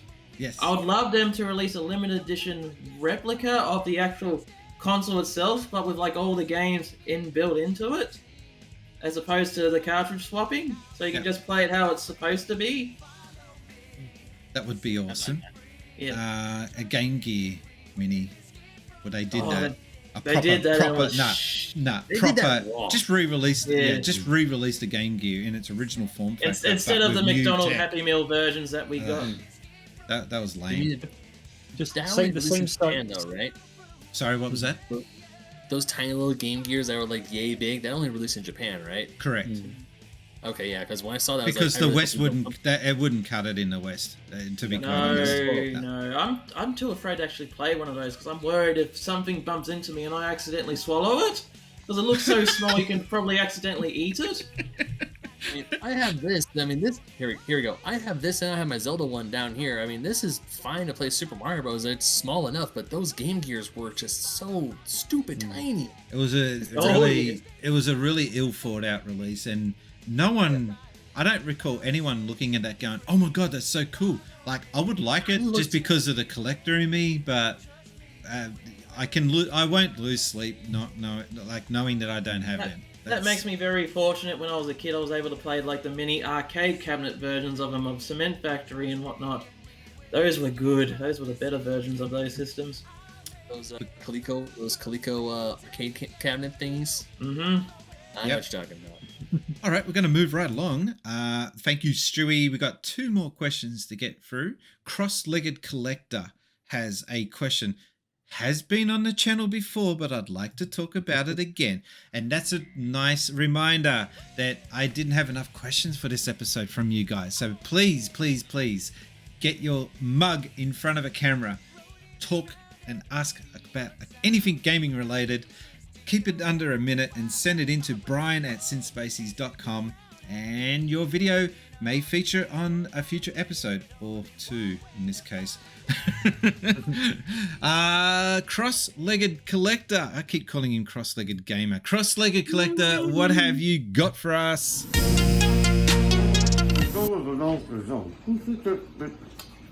Yeah, I got a question. Sega. Everyone knows that, right? So, who sang that? I know it's not just, created from scratch, a sample for the Genesis like that. Most likely that was recorded in the studio somewhere and sampled and put on the Genesis. Sega, we all know that. Hell, even in the Sonic the Hedgehog movie, they used those notes and tone. Big orchestra. Dun, dun, it was great. So, I want to know, who sang that? It had to have been sung by somebody. So, I want to know who they are, and I want to track them down and thank them. Who did it? Do it again. I have a suspicion. Tell some people in the chat, like in the actual panel here, to just calm down, wait for him to finish asking the question. And I've had some guys just like fully answer the question while the question's being asked. Yeah, Toploader does that all the time. The Sega chant, or I call it Sega, whatever. That's another topic. I know that the very first time that I saw it was from the SC3000 or SG1000 commercials in 1983. I don't know if it exists prior to that. I would love to know someone from Japan who could get a translator and get them to... Why do Australians pronounce it Sega? I don't know. Why did America pronounce it as Sega originally? There's a thing. Not many people know that. In the 70s, it was pronounced Sega of America. It wasn't Sega. And when we buy cheese, we buy a cheese here from a brand called Bega. It's not Bega. And it's from a town called Bega, not Bega. It's like we got Vegemite, not Vegamite. In Street Fighter, is it Vega or Vega? Yeah, Vega. I've always I call it Vega, but that's only because I've heard other people say Vega. I call it Vega. Yeah, but I've heard people call them Veja. because they're used to saying Vegemite. All right. Speaking of pronunciations, I don't know why we got onto that. You guys call it Gallagher? Is it Galaga? That's how we've pronounced it. Oh, Gallagher. How do you pronounce it? Gallagher. Retro? Galaga. Yeah. It's an Aussie thing. Aussies will pronounce it as Galar. I guess it's because we've got Galars, Yeah. which are similar to cockatoos. So, Oh, another one I remember back when this was new. I remember when Tekken first came out. You either call it Tekken or Tekken. Yeah. yeah. Never heard that before. I've always It was pronounced Tekken. it Tekken. Yeah. But there's only a handful of things that we pronounce differently in Australia, and we've moved off calling it that because of being bullied by the rest of the world. I say it the same as hardcore, says Aussie Gamers TV. So what was the question again? We've gotten into Aussie Gamers TV and I have been arguing about the Sega thing in the past. I got into an argument with him because I said that anyone that says Super Smash Bros instead of Super Smash Brothers is an idiot and doesn't know how the English language works, because the full stop at the end of Bros denotes that it's an abbreviation. The guy even says it in the title. And that's where the argument comes in. Or would they say Sega instead of Sega? So I can't win that argument. Doesn't matter. No, it doesn't matter. It's just, you tell that okay, Aussie Gamers TV says doesn't matter. Tell that to all the people that comment in my videos whenever I say Sega. They go like, what? What's this Aussie saying? Back to the question though, the Aussie, the Sega chant. I got a suspicion that it started with those Sega commercials for the SC3000. I don't know of it ever existing prior to that. What was the first time you heard that Sega? It was Sonic, right? Yeah. Yeah, same. It was the same for me. I never saw a Sega commercial prior to working at Sega. And even when working there, we never got to see...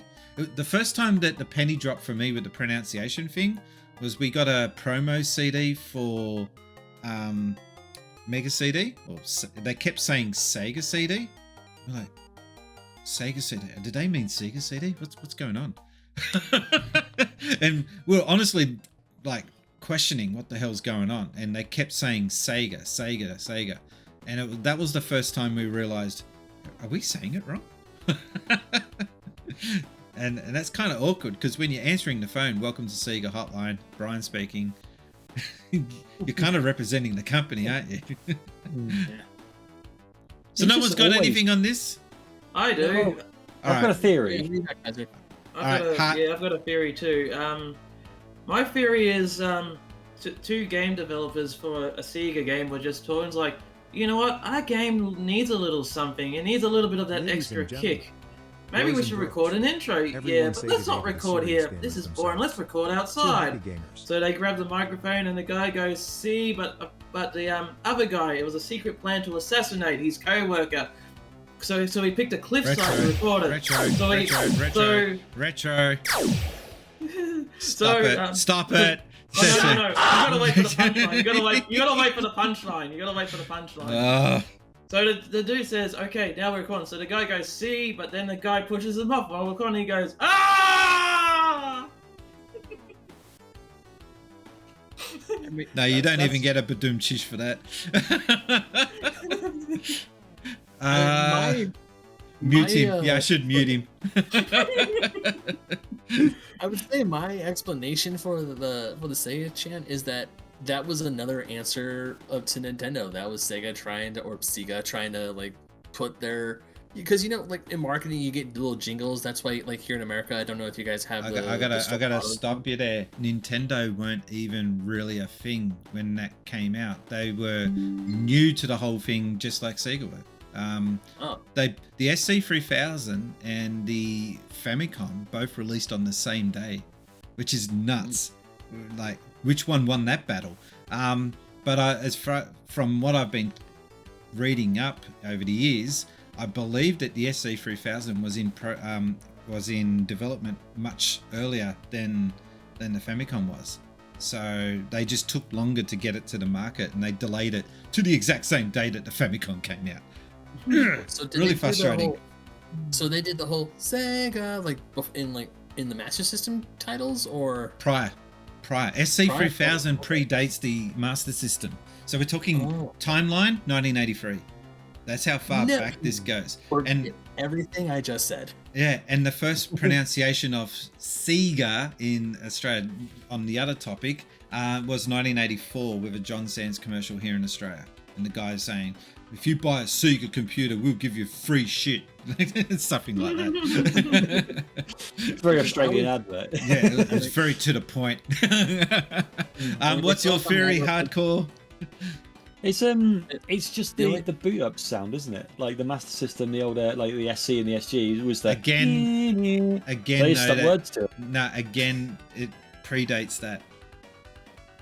Really? Yeah, it's way earlier than you think. I remember when I first realized how early that Sega chant goes back to. That really shook me up. Like, what the hell? This goes, because the first time I heard it was Sonic, and then to realize that, oh my god, they've been using it in Japan for almost like a decade before the Sonic game came out. That's nuts. Sega comes from an amalgamation of two names, hence Sega. Yeah, well, it comes from servicing games. Something game. Yeah. Service games. So it service game. So do you say Sega? That sounds like Russian royalty, doesn't it? Serga. All right. I'm getting sick of hearing the name Sega now. It's just doing my head in. He's getting sick of hearing it. Now, if you're sick of arguing about how to pronounce Sega, here's the next great debate for you. Alex Kidd, is it a ghost or is it a seal? Oh, don't start. Don't, no. I thought you were going to say Alex the Kid, and I was going to just... Oh no, there's a juicier one to roll up Alex fans. No. Okay, so when we were playing Alex Kidd, someone brought up in the chat that the ghost that appears when you run over the question mark block, they thought all along that it was a seal. I'm like, what the fuck? What are you talking about? So I have another look at it and I'm like, I'm sorry, I can't see it. So he had to draw and demonstrate why his stupid brain thought that it was a seal. And then when I'm looking, I'm like, oh wow, that is a stretch. But it wasn't just you. There was a few people, top loader, including him, came up with this stupid seal business. Do you know the one I'm talking about? The ghost? Yeah, it actually says ghost in the instruction manual. So there's a bit of a clue. It's like a little white Grim Reaper. He's got little eyes and he's like a little Grim Reaper. I know, right? But no, according to these guys, it's a chasing you to kill you. It's a big grey head floating through the air. Eyes and a big white tooth hanging out the front of its mouth. Yeah, sure, and it's got frickin' laser beams. All right, we're moving on before that conversation gets too much more stupider than it is. Last question. Last question comes from Super Jude, who is in very much fact super. Let's get to that last question finally. Hi, special guest. Jude here with a silly question about Sega. So I'm a huge Nintendo fan, no surprise there, and I have a Sega Genesis Mini in an effort to get my Sega on, but I need to know, where should I begin? What games should I be playing that are just gonna make me love Sega? And who do I ask but the experts themselves, you guys. What should I be playing? Please enlighten me. Thank you.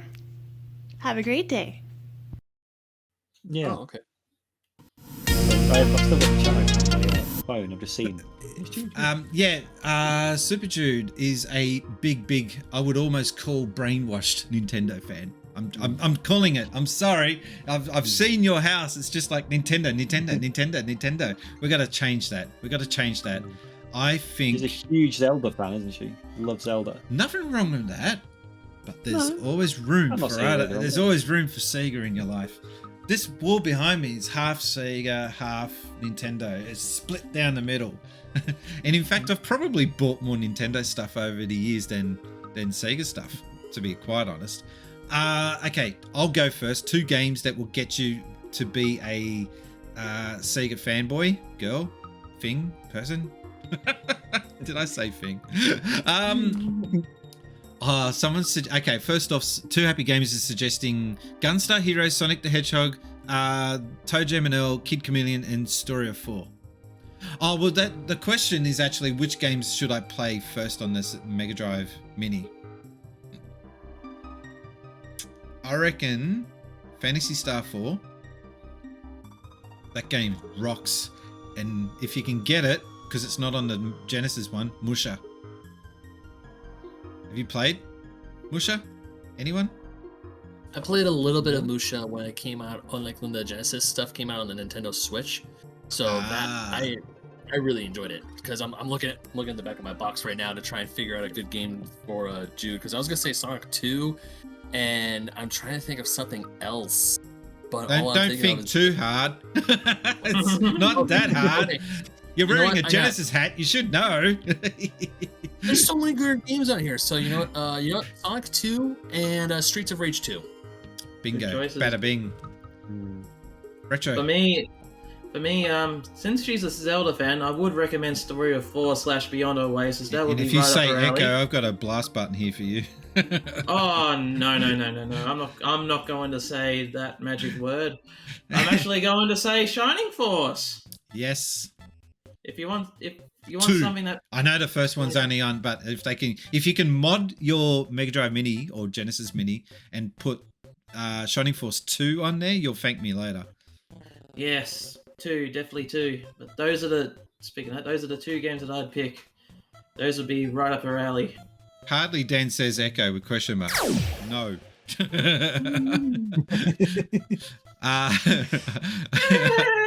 No, don't. Hardcore. Go. Well, Ben already said the games that I was going to say. Like Sonic 2 is the best Sonic game, and I will fight anyone to the death with that answer. It's also one of my favourite games of all time, so I'd say that. And Streets of Rage 2 is just phenomenal. Streets of Rage 2 is better than Streets of Rage 1. Or maybe even Golden Axe. Golden Axe is great too. It's kind of those kind of like the arcade conversions and stuff are really good, except for Altered Beast, which is rubbish. Yeah, come at me. I'm in the UK. Where you can't come and get on a plane. It was fun at the time, but even at the time, we could realise it was a slow-paced game. I still remember getting to Streets of Rage 2. We kept getting calls on the hotline. When is Street Fighter 2 coming out? When is Street Fighter 2 coming out? And it was just doing our head in. So when we had a chance to finally release Streets of Rage 2, and we got to play the early pre-released versions before the public got to play it, I was just like, I'll wait till the public gets this. They're not going to want Streets of Rage. This is going to keep them happy for a little while until we finally do get Street Fighter 2. I just couldn't get over how good, A, the graphics with the extra large sprites compared to the first game, and 2, the music was just like, the first game had awesome music, and he managed to find a way of making it like killer in the second game. Kind of went off the rails a bit with 3 onwards, but Streets of Rage 2 was, I think Streets of Rage 2 comes close to being as good a game as you could get on the Mega Drive ever. Like, it was just perfect. As good a game as you can get ever, regardless of console. Definitely the one thing I would have to recommend if she does play Streets of Rage 2 is play with a friend, because I play that co-op with my girlfriend. I mean, it's a great beat 'em up solo, don't get me wrong, but with Streets of Rage 2, it just adds so much more when you're playing with a friend or with a loved one. It's just so much more fun to like help them out and just like to beat the crap out of people in that city. Well, that's where Golden Axe sort of shines as well. And the thing with Golden Axe that people forget is it's actually kind of better than, in some ways, than the arcade.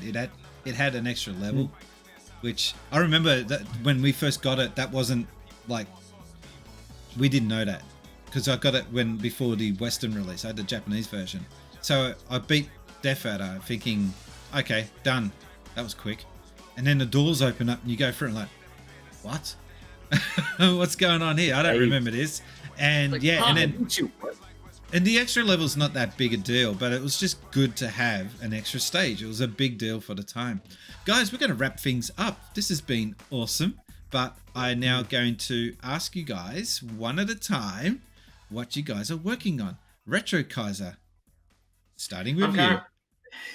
Well, it's summer here. I'm trying to be a lot more active to make up for my previous year because I barely did anything, just probably a few streams and that's it. So I'm trying to I'm working on a few projects. I'm working on the Emerald Rangers summer series of streams where I'm streaming Monday to Friday at about 6 p.m. to 8 p.m. And currently I'm streaming Half-Life 2.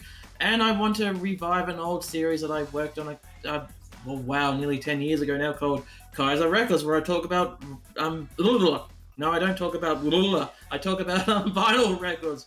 And for this season, I want to talk about the video game vinyl records that I've got in my collection because there's some pretty interesting ones. Some official releases, some unofficial, which makes the video game music genre on vinyl record to be so interesting. So I'm going to be talking a few of that, and that's practically about it.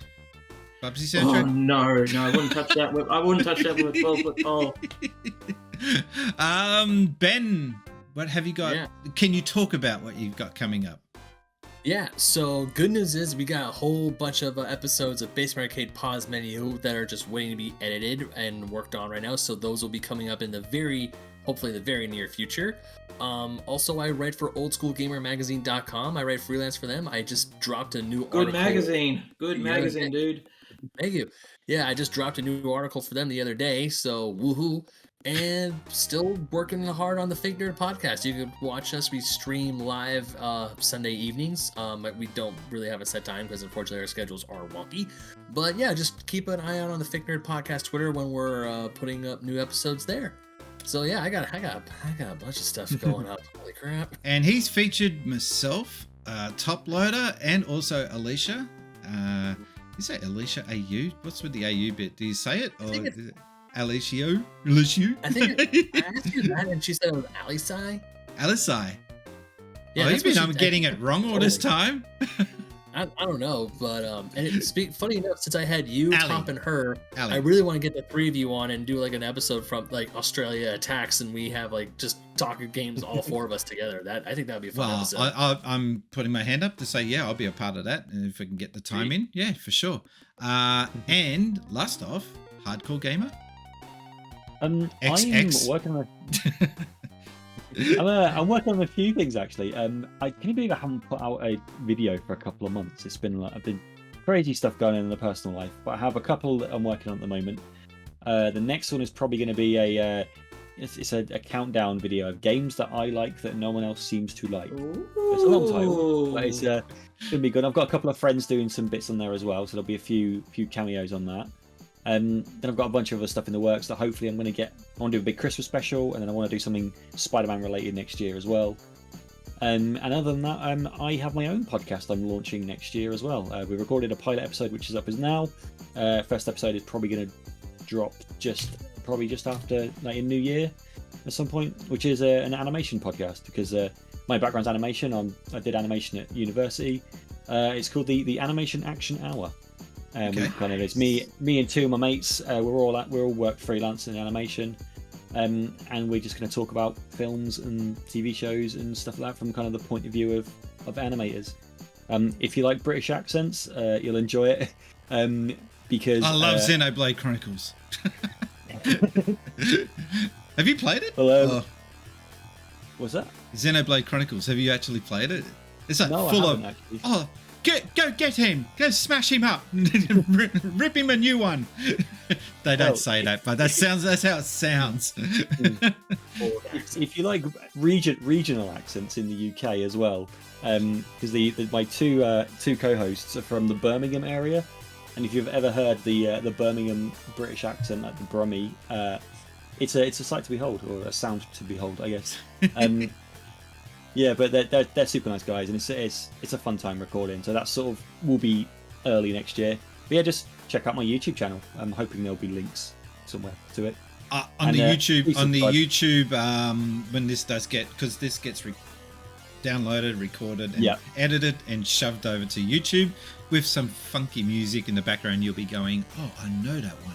I'm gonna try. For those of you in the So those of you in the Twitch chat, youtube.com/xHARDCOREGAMEx. Oh, here's hoping it actually comes up with no. the good for once. Whatever your Oh, here we go. the bananas have been replaced with fish. I've got no bananas, he says. There are no bananas in the banana barrel anymore. Hardly down in There's that no same bananas way, in the my banana name sounds like barrel. porn. It's not porn. It's not even about being good at games. They created a song called We've Got No Bananas. Not even highlight that. Oh, is that old wartime song? It's a sea shanty thing that they do. We got no bananas today. That was interesting. All right. And do you have a Twitch channel there, Ben, or no? Not yet. I do have a Twitch channel. It's twitch.tv/BenMagnet27, but good luck trying to But find there's me 26 on there. other ones of you? Maybe, I don't know. I just don't have the 27 version. But the best version. Yeah, so there are a few clips up there of me playing Fortnite. Cause, It's about to play Metroid Dread. Oh, yeah. No, that's Fortnite. What the hell? I told you I didn't save my. I forgot to save my Metroid clip, but No, this one's playing you playing Fortnite. yeah, that's with me and Cindy playing Fortnite together. But hopefully I'll start streaming again soon. I mean, unfortunately, my work schedule now, especially going into December, is gonna, in one word, suck. But hopefully in the new year I'll start streaming because I got some games that I bought myself on Cyber Monday, and also maybe I might get some games for Christmas that I want to stream. And Two Happy Gamers says he loves your display pic for your Twitch channel, the Mega Man hat. Yeah, the Mega Man helmet. Yeah, I still have that. I have my Mega Buster right here, and my helmet is back over there in storage. And can we take a moment, Hardcore Gamer? Can you just move your camera over to show off what you've got lurking in the background, which has been out of focus for this whole time? No, hang on. I'm going to change camera angles because I can't see it. Just 1 second. There we go. What have you got lurking in the background there? That's a Power Ranger. Does he pay rent? Yeah. Well, he should. He's a freeloader. I keep asking him. He's just not paying up yet. That's pretty impressive. All right, I'm going to leave it at that. Guys, thank you very much. This has been an awesome little get-together. Thanking you. Don't forget to follow everyone that you see here. Their links will be in the description for the YouTube recording. And this is a show that goes on every first Saturday of the month. Whether or not I do the first Saturday of the month for 22, we'll find out. I'll announce that later. And if you want to be a guest on this show, sneak me a cheeky DM in my Twitter account. Or do what I did, it just rocked up. Yeah, this guy just rocks up. He wasn't actually, this guy here was not actually meant to be on this episode. He just plonks himself in on the room. Hi. I wasn't going to be on the episode either, and then something happened. I was like, hey, I finally have time, because normally I'm doing something else right now. Well, I'm glad you guys were here, because if you weren't here, it'd just be the Since Spacies Show with me asking myself some very hard questions. Thank you, guys. My name's been Brian, and I've been gaming since Spacies. Bye, guys.